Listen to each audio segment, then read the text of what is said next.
Welcome to Haunting History, the podcast that reaches back into the past for the events that still haunt us today. Tales of true crime, mystery, and the macabre.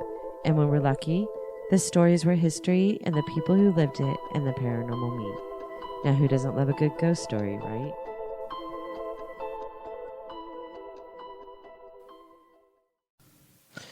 Welcome back to Haunting History Podcast. I'm your host, Kat. And I'm Haley.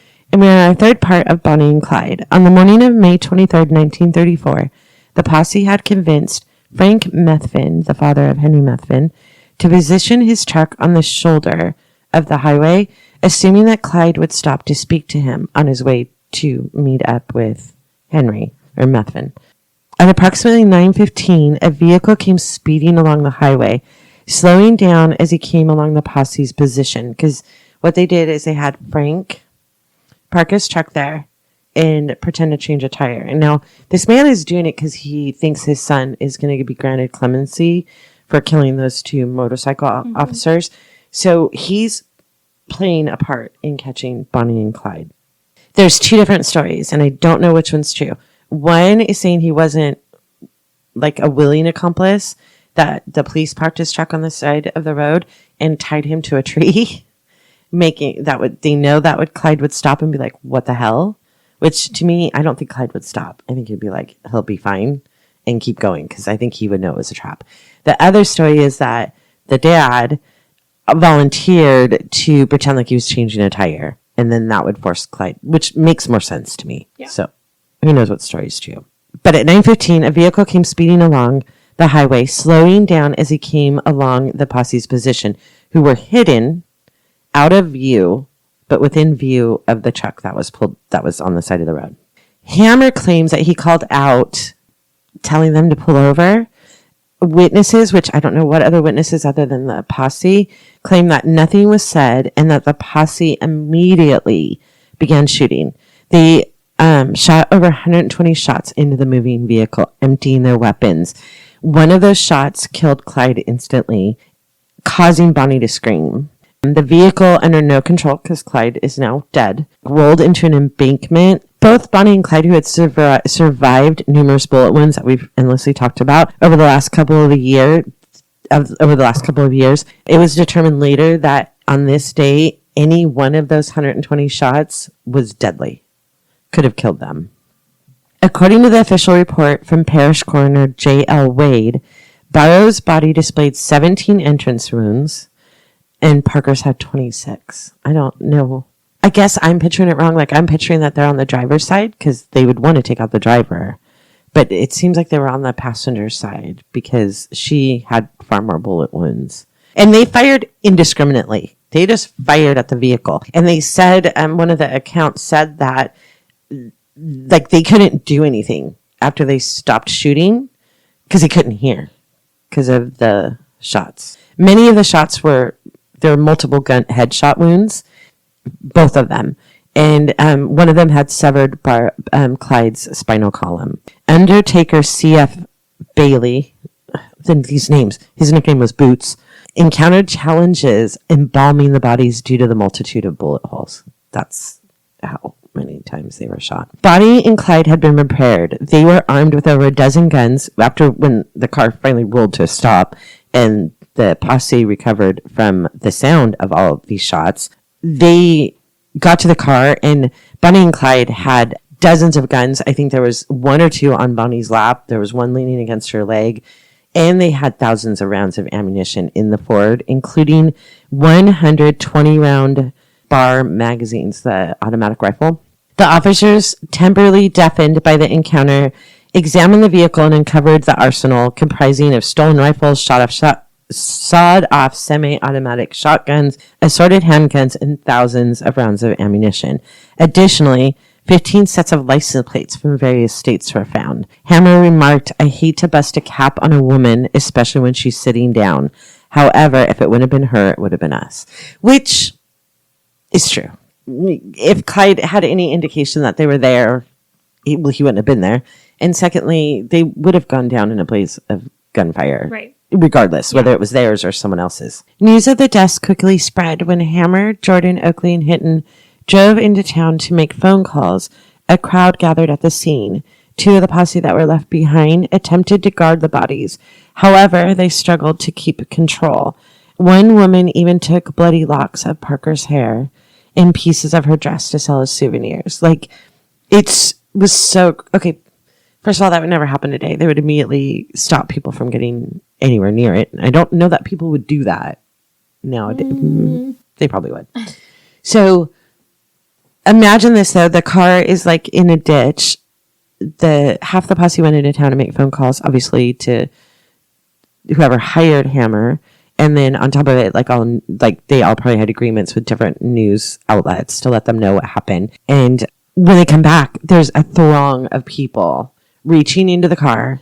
Like, there's no investigation at this point. Right. They're reaching into the car. They're cutting off pieces of her hair, bloody hair, by the way. She was shot in the head multiple times. Pieces of her dress, things from the car.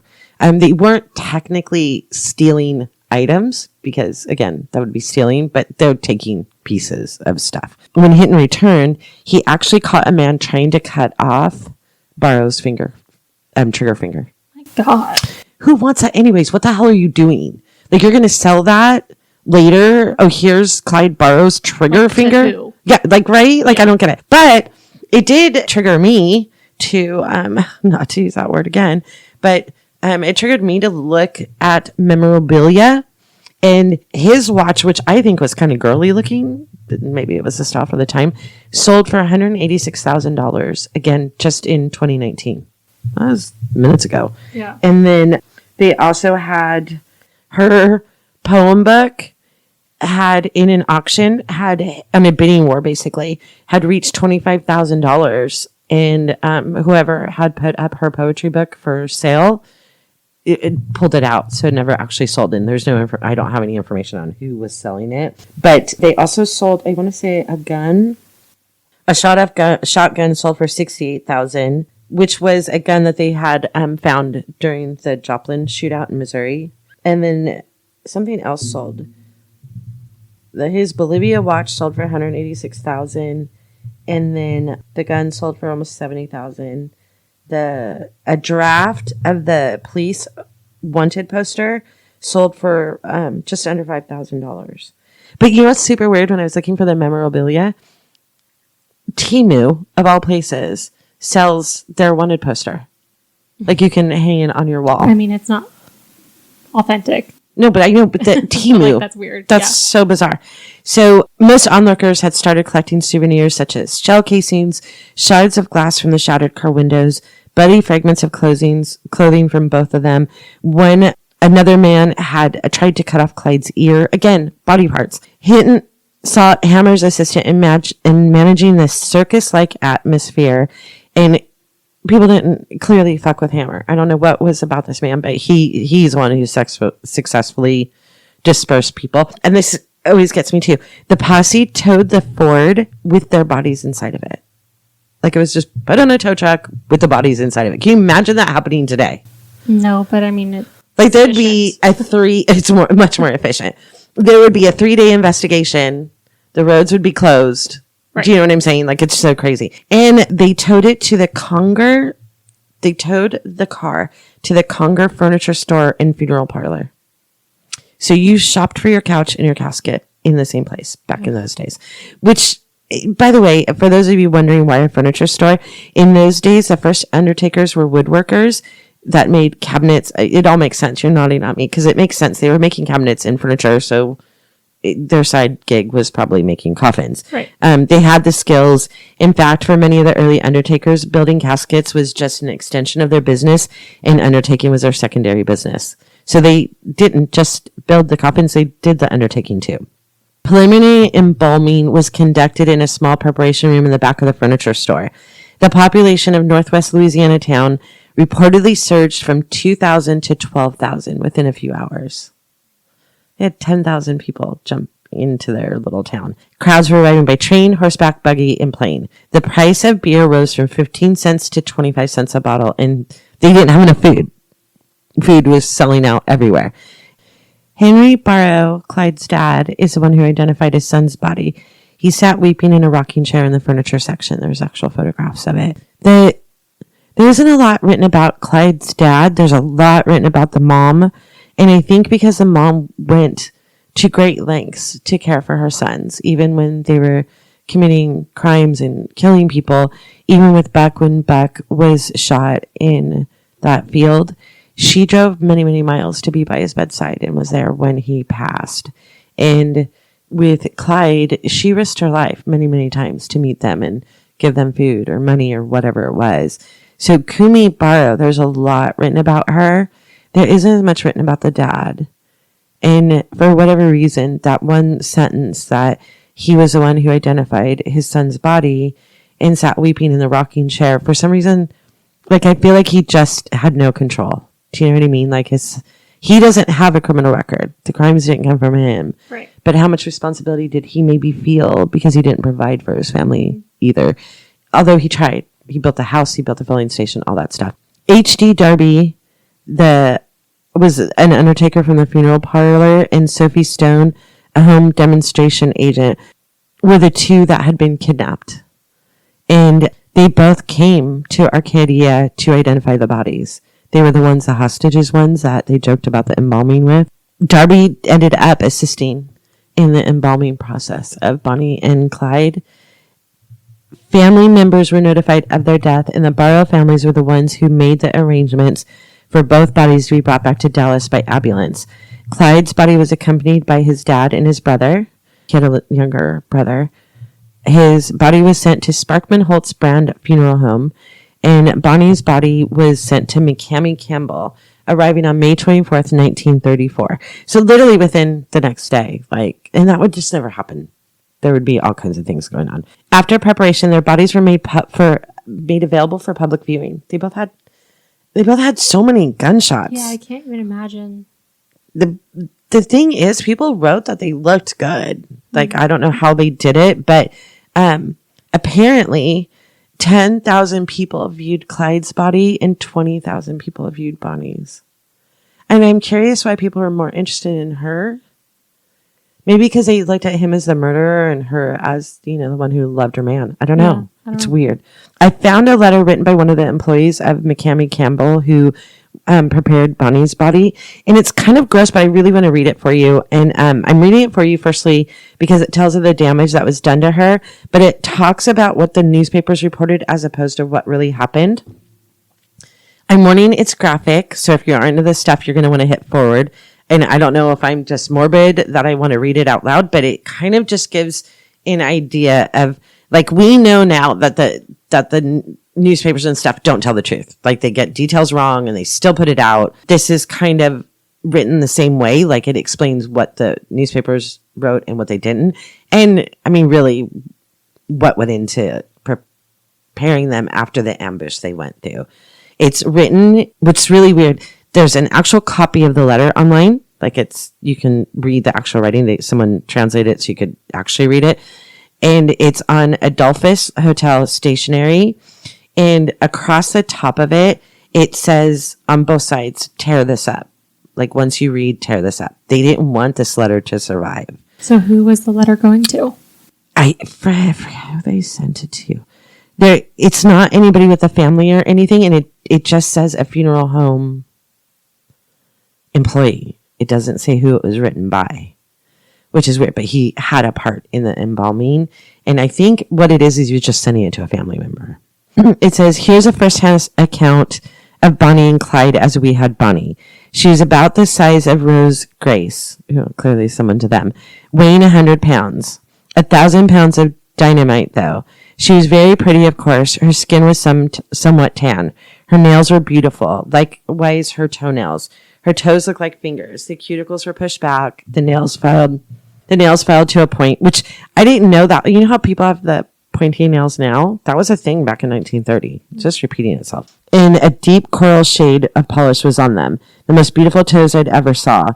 Just perfect. Her permanent, just a month old, we had it waved. Her face, right side was blown off. We fixed this and you could hardly tell. Just one, it's unbelievable, right? Yeah. Just one bullet went through her brain, however, and a number grazed her head as there were 3 big holes in her scalp, but not through her skull. Her left eye was terribly black. However, I used eyeshadow on the other eye to match so that they were covered up. Now, her body was just mutilated and torn to pieces from the shots. Her right hand was nearly blown off, and he wrote, known as her trigger finger. I wonder why people back then, I don't think they still know whether she shot anyone. Her body, besides being full of bullet holes, was full of buckshot. Pellets were all over her body. We received the body 10 minutes to 9. Joe and I worked on her until 3 that afternoon.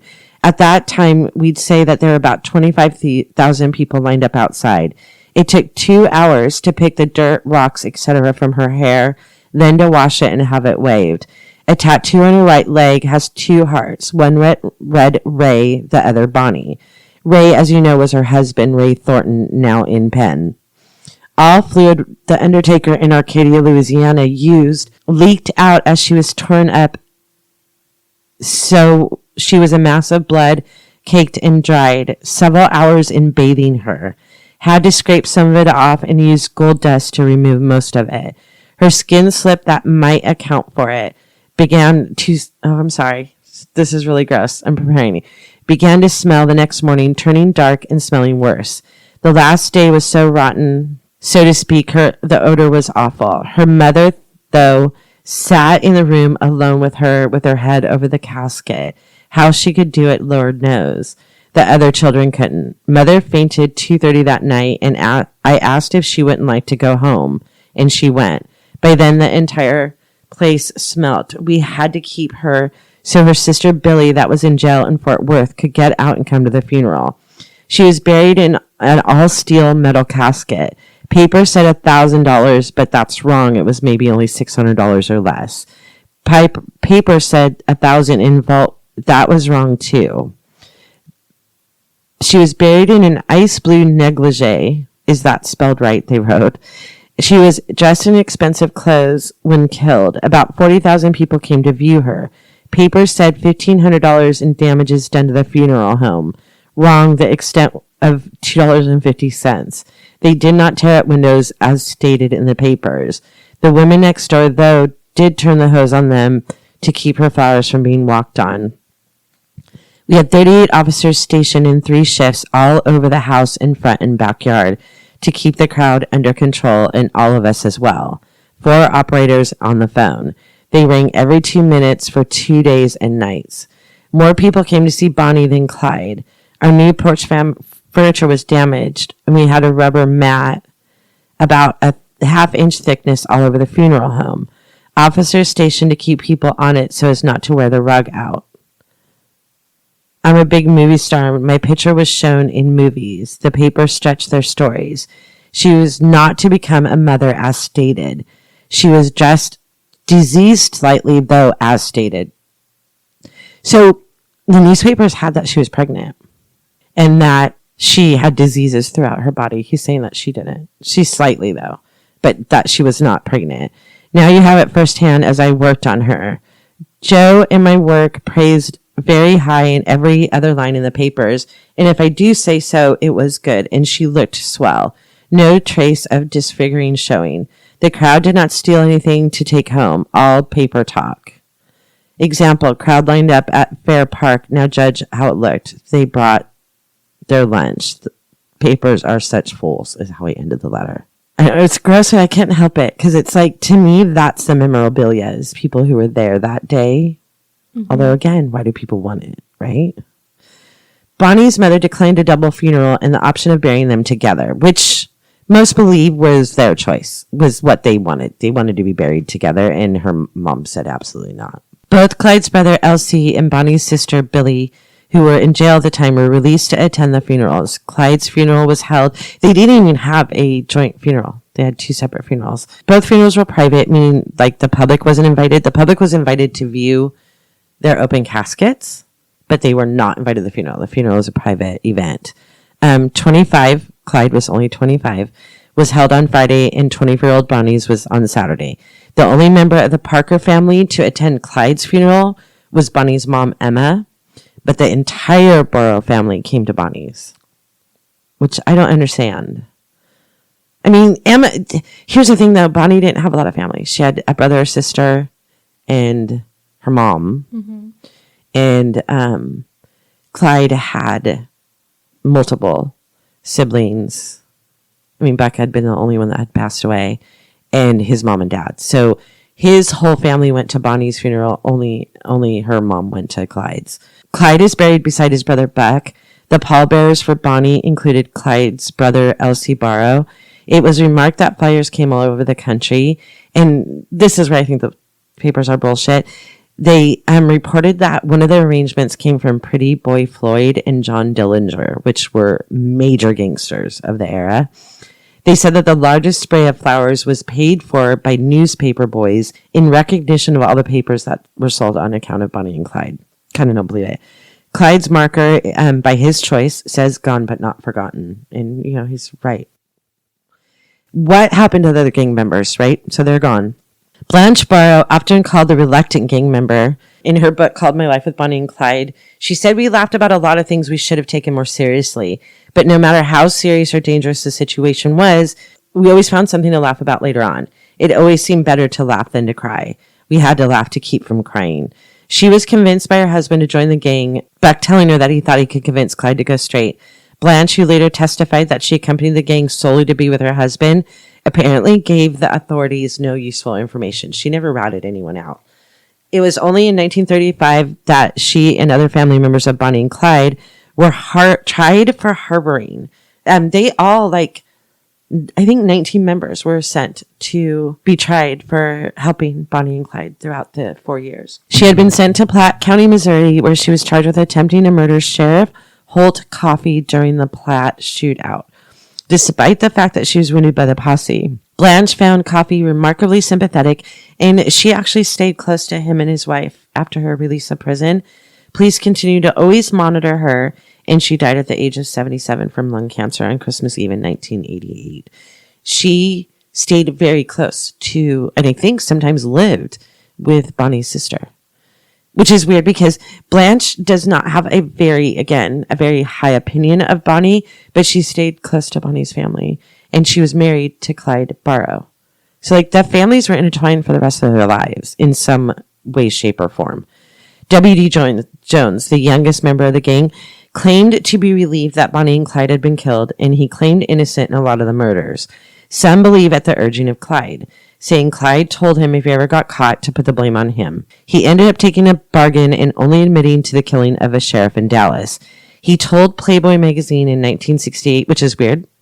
They all did an interview. The surviving people did an interview with Playboy in 1968. Remember, the movie came out in 1967. So people were interested in Bonnie and Clyde again. Yeah. So Playboy is the one who probably paid enough to get these people to be interviewed. He said his quote was, "Clyde had done it, but I was glad to take the rap for killing that sheriff. He did it to avoid extradition to Arkansas. During his trial, all state witnesses recommended against the death penalty, and he was convicted of murder without malice. The DA recommended 99 years, but the jury handed down a sentence of only 15. In February of 1935, Jones joined the 19 members of Barrow and the Parker families who were tried en masse for harboring Bonnie and Clyde. He received the maximum of 2 years for that, and he ran concurrently with his other sentence. He ended up being paroled after 6 years in Huntsville prison.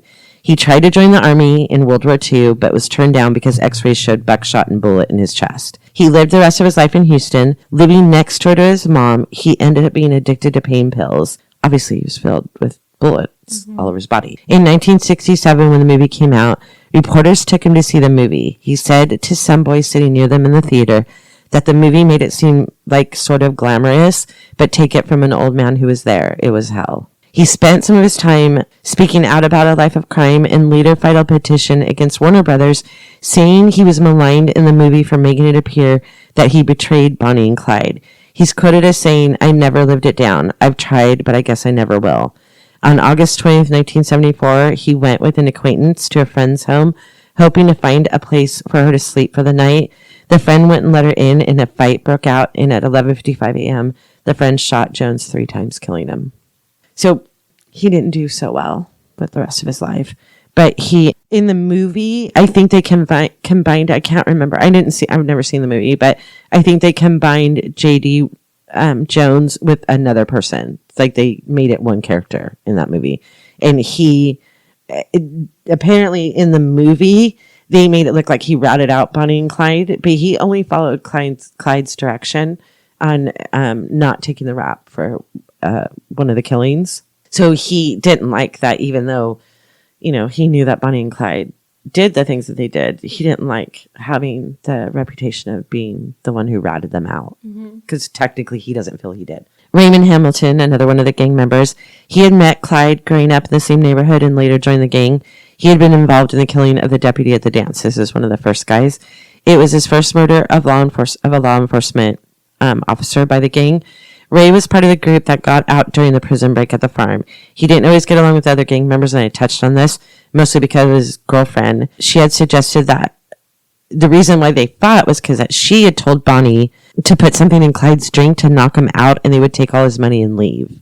Like, she tried to convince Bonnie to leave Clyde, and Bonnie, of course, told Clyde. So then Clyde and Raymond got in a big old fight. The group and was captured and put in prison in April, just shy of when the ambush of Bonnie and Clyde happened. He escaped, went on a crime spree with another gang member, Ralph Foltz, the guy from the very beginning that got out of prison with Clyde. He was recaptured April 5th, 1935, and was executed by electric chair on May 10th in 1935 in Huntsville. He never publicly admitted to killing anyone, but he told his brother that Clyde and I were both shooting. It could have been either of us. He died 11 days before his 21st birthday. Ralph Foltz, the original criminal that joined the gang, his criminal career started at a young age, far before he was a member of the gang. Ralph met Clyde en route to Eastham prison. The two were the ones that planned the raid on Eastham when they got out, although it's believed he knew of the prison break when it actually did happen, but he didn't play a part in it. During his time in prison, he became friends with many outlaws of the Public Enemy era. Upon his release, he joined up with the gang, and from 1932 until their death in 1934, Ralph was in and out of the gang. He was arrested after a failed robbery of a hardware store along with Bonnie. Bonnie had been released, but Ralph was sentenced to 10 years and served 3. Barrow and Parker had already been killed, so he reunited with Ray Hamilton, the one that got executed, and the pair stole 8 Thompson submachine guns from a National Armory and a car in Oklahoma. Then in March of 1935, they robbed a grocery store. While on the run, he and Hamilton made a stop at the site where Bonnie and Clyde were ambushed. They stopped. There's a memorial there. And they stopped. They then robbed a bank in Mississippi, and the two separated. Ralph heard of Hamilton's arrest and headed to Texas to help him break out of prison in a stolen car. He then, with another friend, stole money from an oil refinery. He was finally caught in April and returned to Huntsville prison, where he was put in solitary confinement for planning a prison break. Although he was sentenced to 50 years for his crime spree, he was pardoned in 1944. He went straight and ran a laundry facility at a Baptist children's home. He became religious and often spoke about the evils of crime, and he ended up living a very clean life. In 1960, Foltz helped create a local television program called Confession. On this program, in a panel format, Foltz and representatives of the Texas State Board of Pardons and Paroles and of the state prison system discussed the unique needs of former prisoners and the importance of offering them jobs with former inmates, business people, and attorneys. A book called Running with Bonnie and Clyde, The 10 Fast Years of Ralph Foltz, tells the story of his life. Foltz died in Dallas, March 16th, 1993, at the age of 82. His daughter spoke about the positive influence and the help he gave youth to avoid a life in crime. Now, Henry Methvin, the one whose dad helped capture Bonnie and Clyde, he was only 22 years old and was serving a 10-year sentence at Eastham when Bonnie and Clyde came to break out Ray Hamilton. He and 3 others took the opportunity to escape with Ray. Clyde offered for all 3 to join the gang. Methvin was the only one that accepted, and he remained with them until the end 5 months later. He joined in the stealing of guns and ammunition in Texas and was present the day that, he shot E.B. Wheeler and H.D. Murphy, the motorcycle cops, in cold blood. A side note, Barrow has always been inconsistent about the shooting of the officers. He wrote a relative that Melvin had misunderstood the orders to take them and that he had only intended to take them hostage, and Methvin had shot them both. He remained on the run with them for the next few months and took part in a bank robbery in Kansas with another man, Joe Palmer. Left behind at a diner because Clyde saw police, he met back up with the gang at his parents' house. Methvin had told his father that if the group were ever separated, they would meet on the stretch of highway. And then again, he had part. Henry Methvin avoided prosecution for the Grapevine killing because of the clemency that the police offered. But that arrangement didn't protect him from avoiding prosecution for the murder of the constable. He was sentenced to death on December 20th, 1935, and it was commuted to life in prison, and he was paroled in 1942. He continued to stay in trouble, was arrested again for bank robbery and drunk driving. In 1948, he attempted to cross a railroad track and was killed by a train. His father had died the same way 16 months earlier, making people think that maybe they weren't accidents after all, but retribution for their part in the ambush of Bonnie and Clyde. So the dad died by being hit by the train, and then he died by being hit by a train. Seems a little suspicious. So people think it was people who loved and cared for Bonnie and Clyde and kind of ended their life for. So after the ambush on Bonnie and Clyde, the car that they had been in when they were ambushed was stolen in Kansas. The original owner of the car tried to get it back. It had been stolen out of her driveway in April. And the sheriff said that for her to get the car back, she had to pay $15,000. Now, mind you, the car cost them $762. And for why? There's no explanation why the sheriff wanted $15,000 for this car. So she took him to court. The court ruled in her favor. It's her damn car. You don't get to charge her. So she got in the car. She got the car back. She got in the car and drove it from Louisiana to Kansas, full of bullet holes, all the blood stains, all the crap. You know what I mean? Like, they obviously had taken stuff out of the car, but the car was completely shot up, and she drove it back to Kansas. She rented it to a carnival owner who toured the country with the car. The car was finally sold to Prima Donna Resorts in 1988. Guess for how much money? A buttload. $250,000, which doesn't sound like a lot of money, but for a car in 1988, $250,000 is insane. It's now on display at the Prim Valley Resort in Prim, Nevada. Inside the car is a piece of Clyde's clothing from that day. It's actually his shirt he was wearing. It literally has bullet holes all through it. And his sister signed a letter saying that the shirt is authentic and that it's actually part of the display. And okay, the car has over 120 bullet holes. It still has bloodstains, although people say now that you can't really tell it's bloodstains. It has the shirt he died in. So like, if you think things are haunted, like, is the car haunted? The people that work at the hotel and visitors claim that it's very haunted and that you can feel a presence when you're standing close to the car, and others have taken photos of strange objects in their photos, which I'm going to go see the car. I'm going to Vegas next week. So I have seen the car back in the early 90s. I thought I knew the story of Bonnie and Clyde even back then.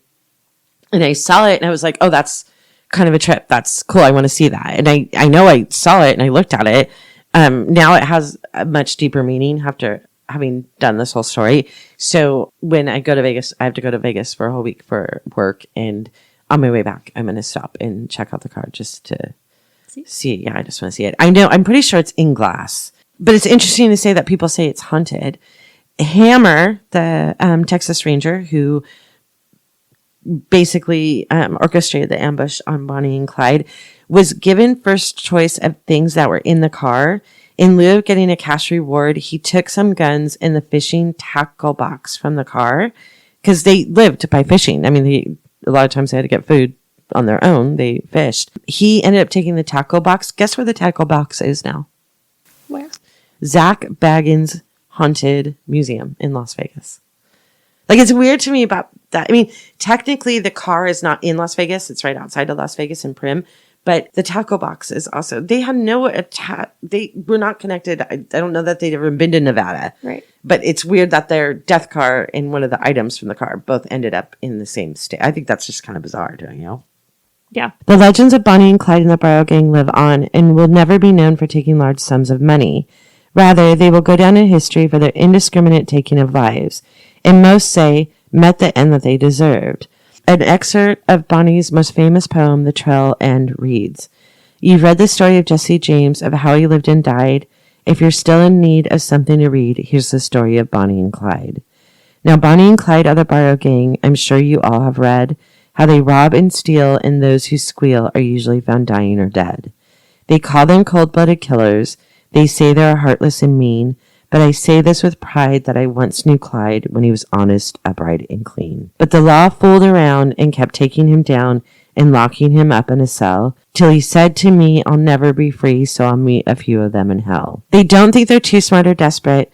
They know that the law always wins. They've been shot at before, but they do not ignore that death is the wages of sin. Someday they'll go down together. They'll bury them side by side. To few it'll be grief, to the law a relief, but it's death for Bonnie and Clyde. Thank you for listening to this episode of Haunting History Podcast. We love hearing from you, so be sure to like, follow, and comment on Facebook, Instagram, and Twitter at Haunting History Podcast. And don't forget to subscribe, rate, and review wherever you listen to all your favorites. Visit our website at hauntinghistorypodcast.com for more information on each episode, links to our Patreon page, and all of our social media platforms. Until next time, I'm Kat. I'm Haley. Remember, the living are far scarier than any ghost.